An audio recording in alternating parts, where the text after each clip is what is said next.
Hi, I'm Loubna Imenchal. I am leading a region of Africa, Middle East, Turkey, and Central Asia. I'm so happy today to be in the Voices of the Future and having an amazing conversation, heart to heart, talking about how we can see and impact the future. Thank you for having me today.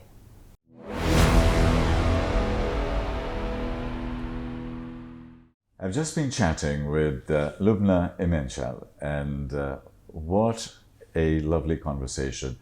Even better than the conversation perhaps than we're about to have. She is the head of Logitech in the region. She's a mother. She's an activist in terms of social good, and her value system seems to be outstanding. And we'll now drill deeper into it as we go into the Voices of the Future, a platform and the system that we're talking about today.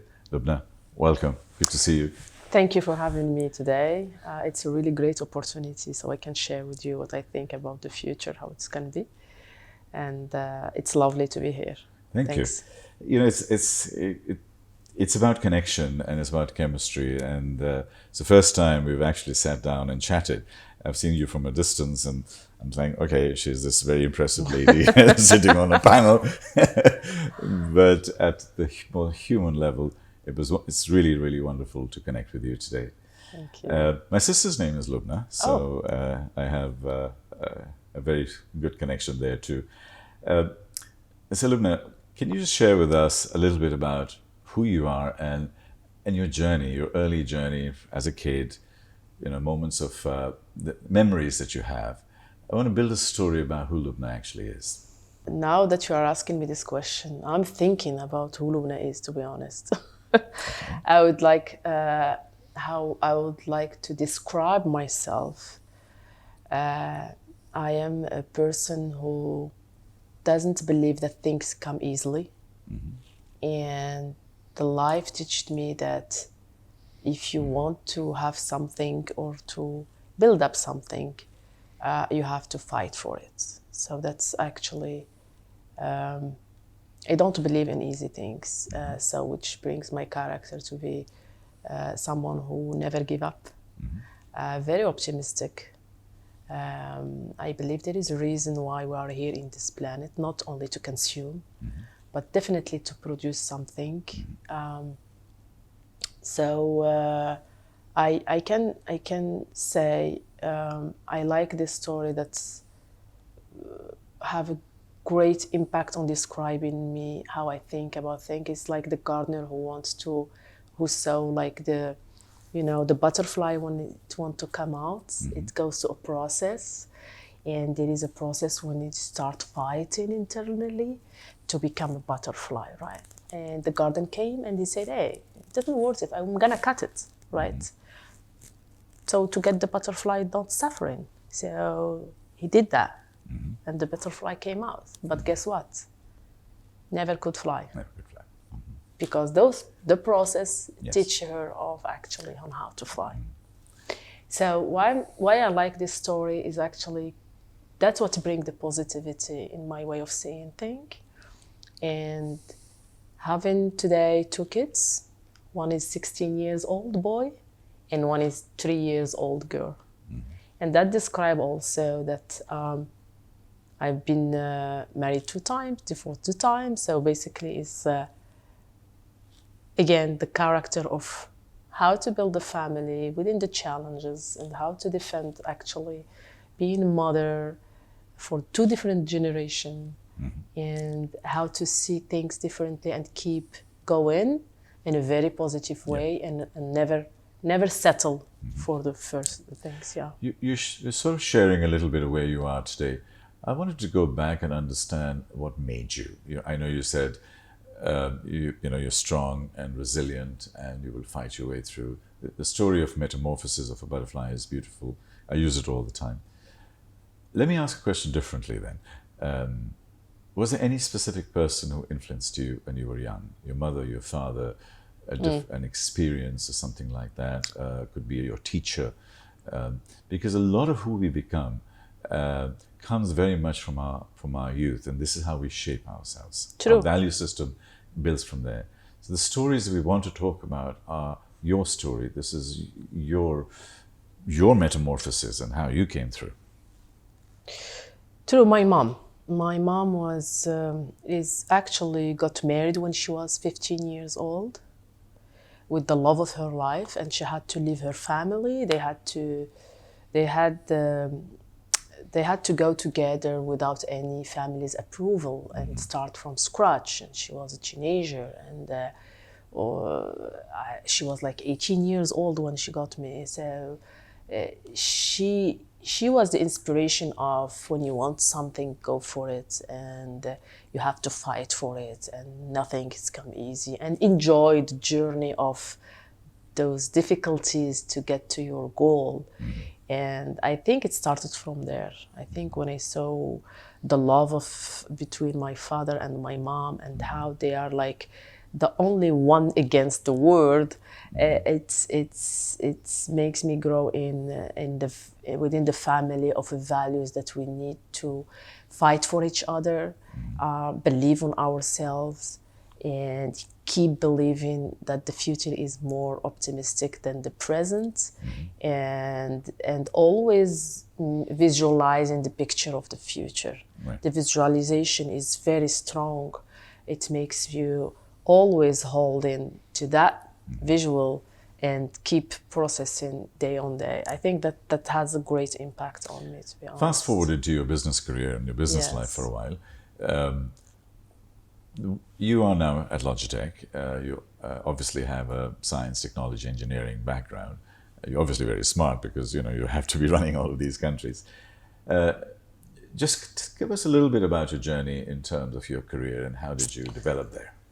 So when I started, I think what I'm doing today in Logitech, it's much easier than I was doing in the past. Why?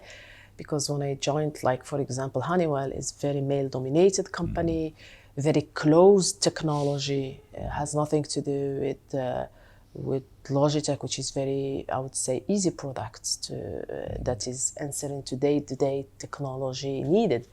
Honeywell was the most biggest project, very complicated solution because of the BMS and the airports and all those high technology, I would say, requirements. And that started when I've been like challenged as a woman to join this type of company, because they refused actually back in 2008 to hire any woman in a leadership role, which is the opposite today.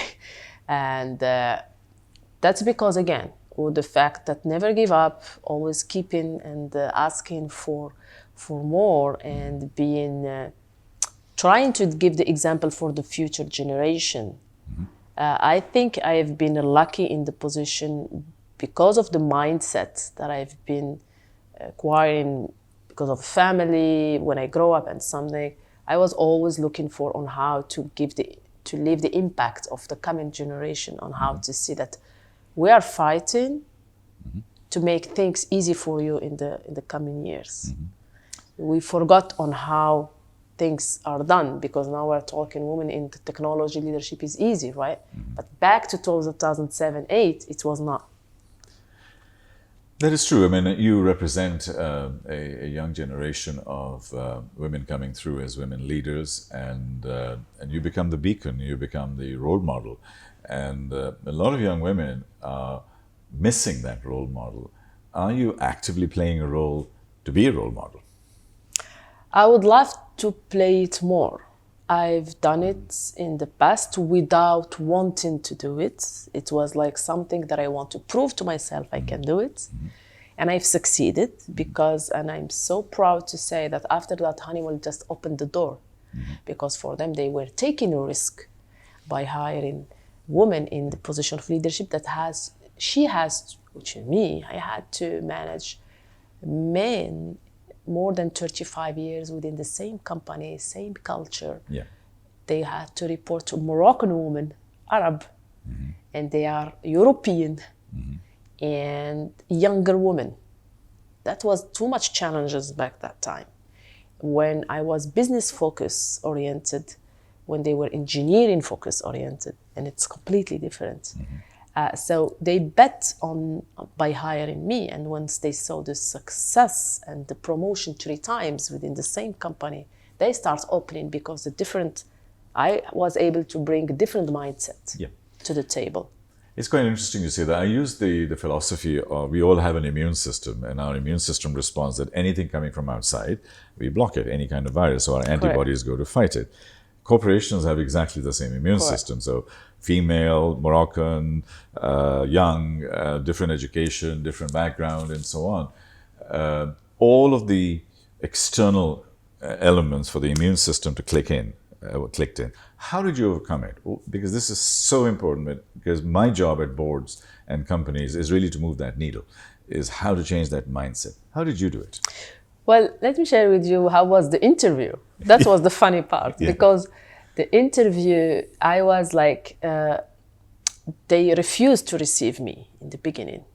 And I had to ask the question, why? Give me one answer why. They couldn't say because you are a woman. They couldn't say because you are young. They couldn't say because you are Arabic, which are actually the right element, right? So I was like insistent, just give me the reason and I will drop it. If you don't have a reason that you can give me, then give me 10 minutes discussion. So it started from there. Amazing. So when we had 10 minutes discussion, it's actually, I came with the presentation, not an interview normal. So I said, hey, if you give me 10 minutes, then I have to do 8 minutes presentation, 2 minutes introduction, 8 minutes presentation. This is what I'm bringing to your company. This is how I see. You are not hiring engineering male. You need someone who's going to open the door for you in those countries, open in Africa for you. Open in Africa, this is my region. This is how I do it. This is how I plan to do it for your company. So I was more focusing on how I'm going to do the business for the company through a PowerPoint presentation, which is not a normal interview process, right? So then I couldn't leave them the option to think about the 3 elements that they want to say. Sure. Unconsciously speaking, we will not hire her. I was like, if you are focusing on those 3 elements, which is wrong, let's focus on the business, what you are looking for. Yeah.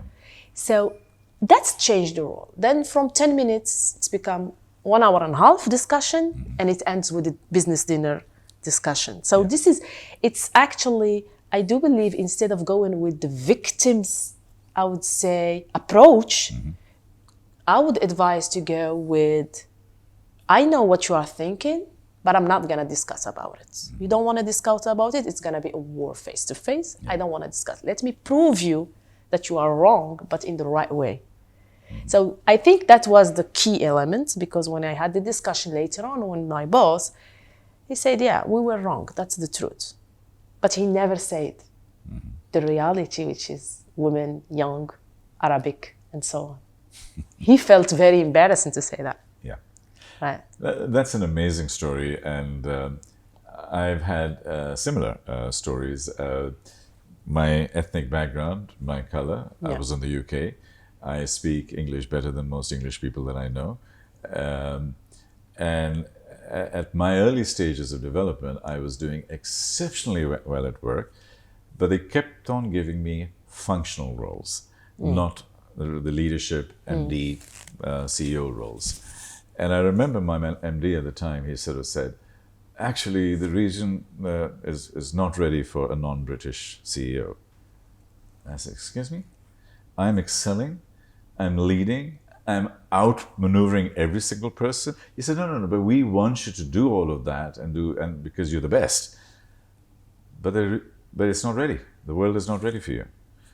And I said to him at that point in time, I said, I don't think this company is the right company for me. And I was, and he knew he had lost me. And he found a way to recover that. And 3 months later, and I was literally had started looking for other positions and so on. I got a call from my London head office where I was made the regional director of like 20, 30 countries. Under me it was this is when I was at Dow Jones Wall Street Journal. And as the first person, I was 32 years old or something. I was too young for that position, but I said, go.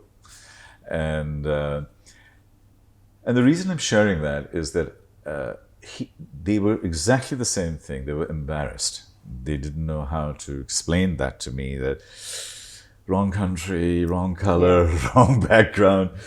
You're amazing, but you're not the leader. Unbelievable. Those breakthroughs, Loubna, are the ones that really make us who we are. Correct. And that was one of them. I'll share my personal story also, but let me ask you yours. Have you had any spectacular failures in your life?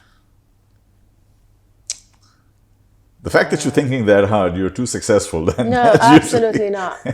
Absolutely not. I think, you know why? Because why I'm thinking like that? It's because I embraced my failures Yeah. a lot, Yeah. to the point that I don't see them as a failure. Learning experiences. It become Yeah. like Yeah. a part of my journey, Yes. and I start loving them because of those failures, I became who I am today. I don't know if it's right or wrong, to be honest with you, because I think it's right. It's my absolutely right. brain Yeah. like erased them. Yeah. And that's why you had this like a reaction by saying you are too successful. I don't believe that, to be honest with you. I grew up, by the way, my father was always telling me, as long as you don't have your own business, for me, you're not successful. Interesting. That's an interesting value set that he had for you, an expectation for you. So I grew up with, I am the VP today of Yeah. 3 continents, 72 countries, but I'm not successful for my father. Yeah. Yeah. Because he said, one day, I prefer if you have your own farm, this is my father, and you are eating from your own farm, okay? Even you are not making money, Yeah. for me, this is success. Yeah. So the success is very relative. It's very different from Indeed. one person to another. Indeed. I don't see myself successful yet, not because of my father, but because I have other things that I didn't achieve yet, which is for me the impact that I would love to carry on for my kids, for the next generation. I'm still working on that. So coming back to your question, it's not about because I'm successful, it's because I embraced a lot my failures Yeah. that I don't see them anymore. That's the truth. And that is a great positioning for a role model and for a mentor. Let me share with you my failure. I was about 24 years old, and people from my ethnic background, and perhaps in some ways yours, we need to be a doctor, lawyer, accountant, Yes. engineer. And if you're not one of those, you haven't actually done much. I couldn't afford to at that time, so through my father's encouragement and pushing, I ended up doing accountancy. I am not a bean counter. I Cannot see you doing accounting. so here I was in the UK and I went through my first 2 professional exams, and I got to the final and I failed. And Loubna, I had never failed at anything in my life. I was a top level student and top athlete, Okay. and everything was too easy, and I failed. And when I failed, I actually crumbled in the sense that I didn't know how to fail. And I told my parents, that's when I lost my hair, that's when I was sort of really, I Wow. was feeling that I'm going to be a failed accountant for the rest of my life. I won't get married, girls won't like me, I'm losing my hair, game over. Wow. I honestly, at 24, 25, I thought it was game over. I worked really hard, I drove taxis, I worked in sleazy nightclubs in London. And I remember a story that I'll share with you. I finished my bar work at the sleazy nightclub called Samantha's at 3:30. At 3:35, I went to this little kiosk. There was like a bench because my night bus came at 4:05. I had 25 minutes to get home because I couldn't take a taxi home. I couldn't afford it because I worked all afternoon to evening to do that. And I remember sitting on there, and I had a prostitute, I had a drug pusher, I had a janitor, I had a gay person who had issues, and then there was an assistant professor of philosophy at a university. All 5, 6 of us are sitting together every night. Wow. And I remember to this day, all I got was a mug of tea and 2 toasts. And I used to put the thing in the middle, which I was never allowed to do as a good person, to dunk my toast in there Yeah. and eat it like that. What I learned there was humility. What I learned there was never judge. What I learned there was the 23-year-old drug addict, she was kidnapped from her home and she became a prostitute and a drug addict. Who am I to judge that? And that has taken me through life. I learned more in that year of failure than I have learned at my Harvard Business School time. So what I tell people is embrace your failure, learn from it, because we are stronger than all of these challenges that come to us, and I think we need to find ways to overcome that. And I'm so happy that I have met a soulmate who also embraces failure, and now I'm not scared of failure. Yeah. And this is you're removing the fear, because this region, this world, doesn't accept failure. If you're from China, if you're from India, if you're from Singapore, and you have to pass your exams. You can't, if you don't have an A and you don't go to the best university, you have failed. And I dare say the world of the future is changing, and we need to go back to our values and so on. You spoke about 75 countries and 3 continents and so on. What kind of impact are you doing there? I mean, tell us what Logitech is, briefly, and how are you... Do you really want to talk about Logitech? Oh, well, that's what you're doing right now. So I want to go towards the softer and the more human side, but I want to anchor that as a successful businesswoman, we can have a intelligence and a heart simultaneously. It's part of what I do. And I can see that in you. So I want to anchor you as a super successful business, career, technologist leader before we show you as a human leader. So what was the question? Okay, yeah, you forgot the question with all this drama. No. The question is 3 continents, Yes. Great company, Yeah. 70, 50, 80 countries. How do you run this? What is the kind of leadership impact that you have, and how are you serving all of these communities? Yeah, the region indeed is completely how say that, diverse. Like when we talk about 3 continents, different cultures, multicultural leadership is the key. Mm-hmm. Coming from Arabic Moroccan culture. When I say Arabic, there is Moroccan. I'm Moroccan and open. I grew up with in a culture where there is 3 different religions living together. Mm. I think it is the first, if not the only, Arab country in the world encouraging to be in a peace. In the same street, you can find the synagogue, a mosque, and the church. Mm. So why I'm saying that is my mindset grew up with never judging and open culture and respect. So those 3 values, I would say I grew up with it, and now in my type of leadership, which is the key, I'm only the maestro, as they say. I'm not. My key role is actually make sure all the country leaders having their voice heard, respected with what they are doing, and encouraging them to take. I would say to make mistakes, which is very difficult to a leader to accept, because usually we're going after success. And once you ensure that type of leadership, the impact in their own region is great in a very positive way. Yeah. They can serve our customers in a best way. They can actually limit all the risk. They can do everything that the company is requiring them. It's one of the phrases that I use, one of the metaphors I use is that when the water level rises, all the boats rise. So Correct. You help to raise that level to that extent. Moving forward into the future, because this is a voice of the future, voices of the future. You are a voice of the future. And tell us how, are you optimistic, firstly, about the future with all the drama that's going on in our lives, or conflict, climate, hypercapitalism, consumption problems, social issues, gender issues, and all of this noise. Are you optimistic? I am. Okay.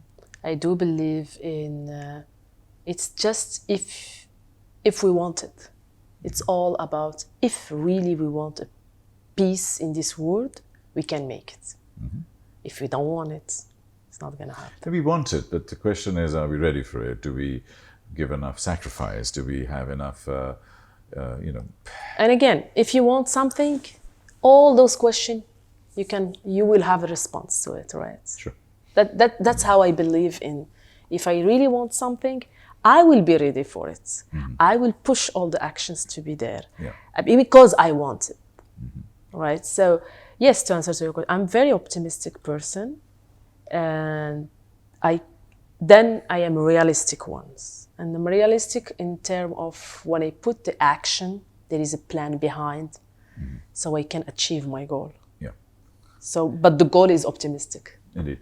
The world is being driven by technology, and you are working for a leading technology firm. How do you balance between technology and humanity? How do you balance? I see technology, to me, technology is a tool, and Correct. it just helps me go faster, do things better. Uh, but how do you balance technology and humanity with AI taking over, people losing jobs potentially, and all of we talk about gender issues and poverty issues and so on. They are just going to be exacerbated and become worse potentially before they get better. How do you balance Yes. that in your head and then in your work? And what you just mentioned, it's very important. You said it will be a disaster before it comes to. Yeah. It has always been that, right? When the human invented the what is it in The English? wheel. The wheel. Yeah. Everybody got scared, right? Yep. So then we embrace it. Then we used it in the Yeah. cars. Then it's become a mandatory technology. I think we are going to the same thing. Yes, please.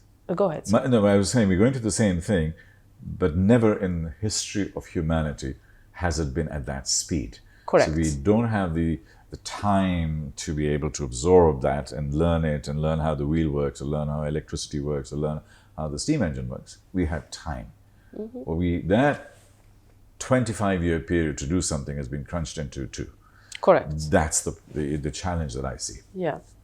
And in my opinion, that should has been expected, because when we are inventing the wheel, we know that you have to discover the electricity to do this and to do that. Those was what I call it mandatory technology to discover. When AI came, it's not mandatory. We could have been living without AI, right? Sure. It's not something like that is must have. It started with the desire to have. Then it will become a must have, right? As you mentioned the discussion before we start the interview, the must have was the toilet, as you mentioned, right?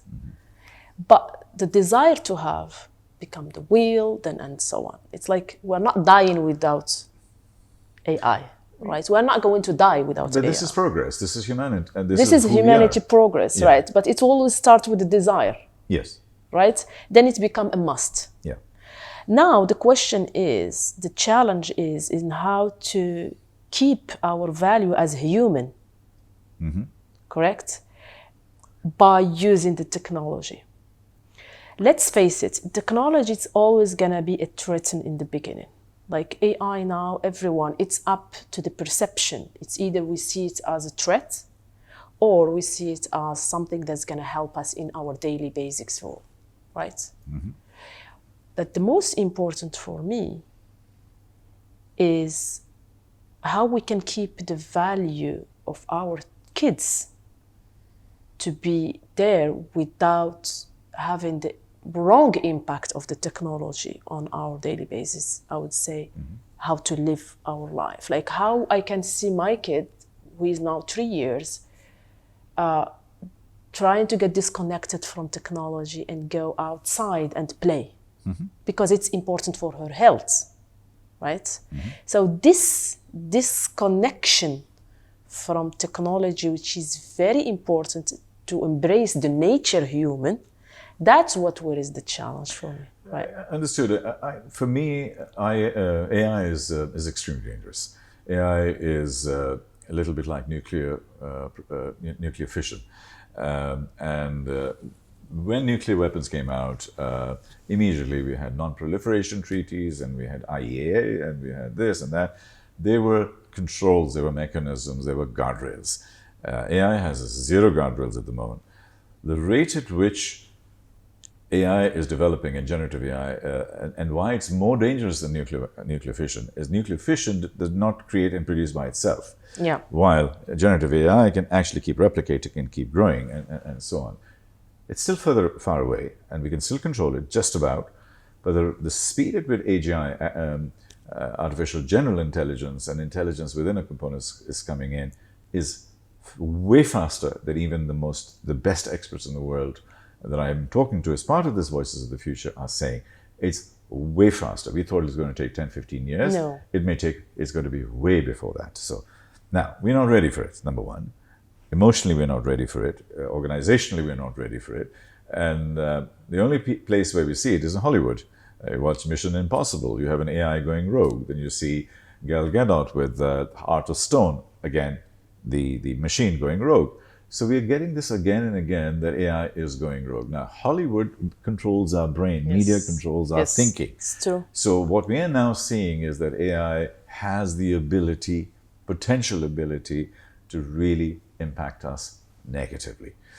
Unless we are careful and just use it as a tool to improve our lives, rather than letting it take over. And as I said, the only real difference between all of these other technologies in AI is that AI can learn and develop and replicate and grow, while everything else was static. That's part of my danger. What are your thoughts as a technologist and a leader? I think the AI is well, first I want to address one point, if we are ready or not. I think as a human, it's unbelievable how we can adapt. Indeed. No one was ready for the COVID. No one in the beginning. Mm-hmm. In the planet. Everyone adapted. Yes, side effects were there, mental health was there, but we adapted. Now, between brackets, I don't see the COVID anymore. I don't know where it disappeared. As I told my team, if we get out from GITEX without COVID, that means I'm questioning myself, what is this virus? Okay, that's just between brackets. But back to your point of the impact will be negative of AI. AI, what makes it specialist, it does have memory. That's the difference between AI and the human brain. We don't have the memory that AI has. That's why it can keep replicated and it keep depleted, because it cannot forget what happened in 19 or 18s or whatever information you enter there, it's gonna stuck and it's gonna be memorized. But the human being doesn't have. We have what we call the God blessing, which is forgetting, right? That's the difference. And that's why imagine if a human has the memory, just to memorize everything, every single thing that happened since you've been born. Mm-hmm. We have something much greater than that. We have something way bigger than memory. Which is, okay, I believe that as technology, like AI and stuff like that, is going to memorize and accelerate and do things much, much cheaper than us, we have love. We have harmony. That's what I was going to say. Like the things that we cannot, that the people, they see it as AI is very dangerous.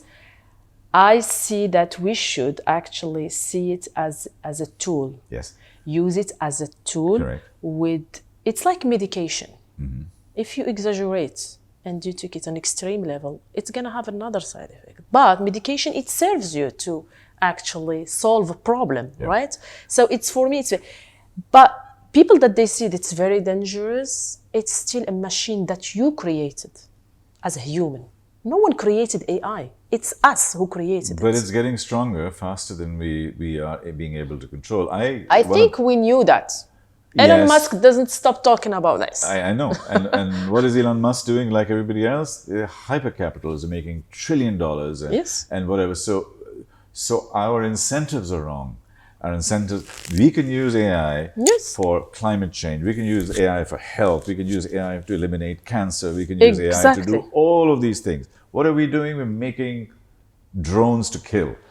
You know, it's about choice. It's about choices, and it's also about incentives.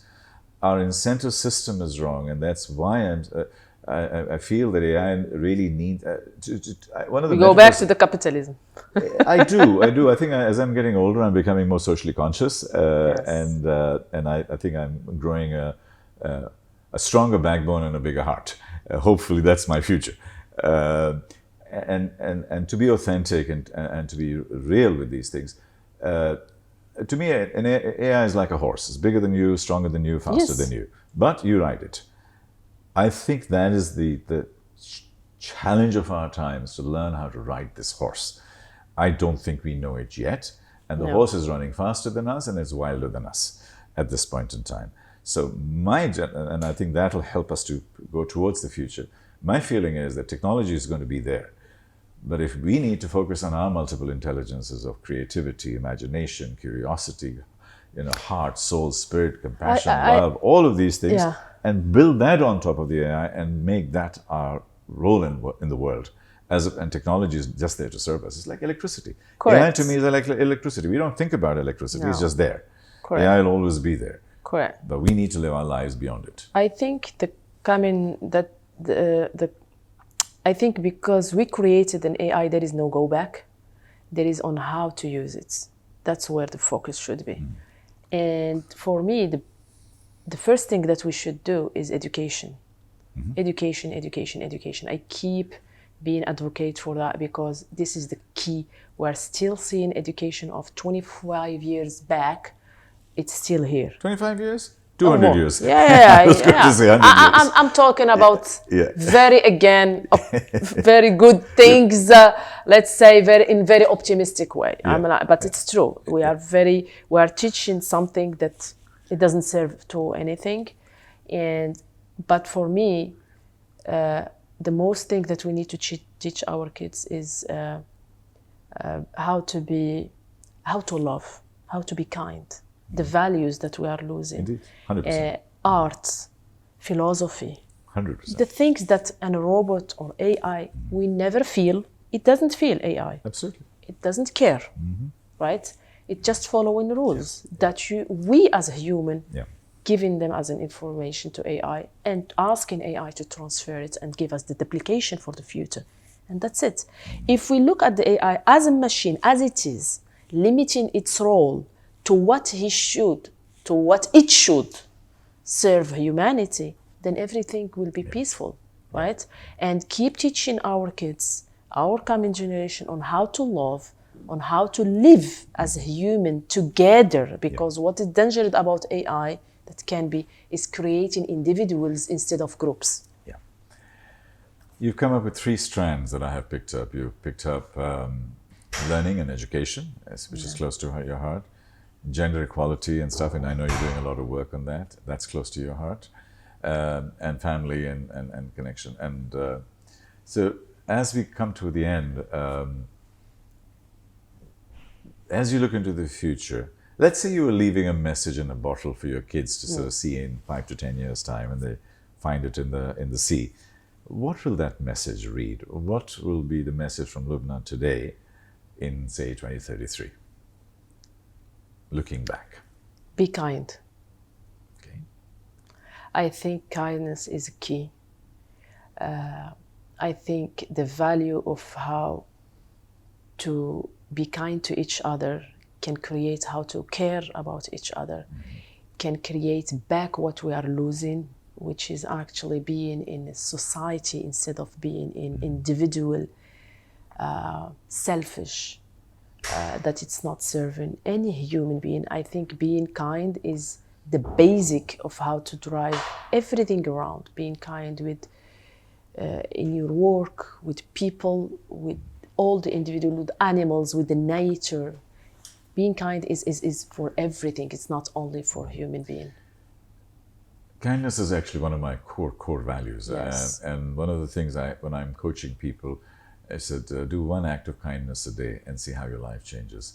Call your mom, call your grandmother, and be nice to her and be kind. Help somebody cross the street. Just the one impact act is of amazing. Kindness. The cumulative impact just is exponential in nature.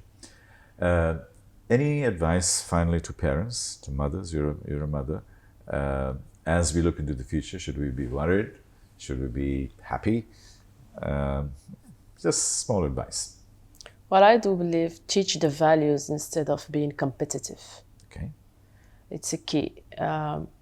When I talk to my kids, I never talk on how to be the first in school, which we, as Generation X, I had it as a pressure. Yes.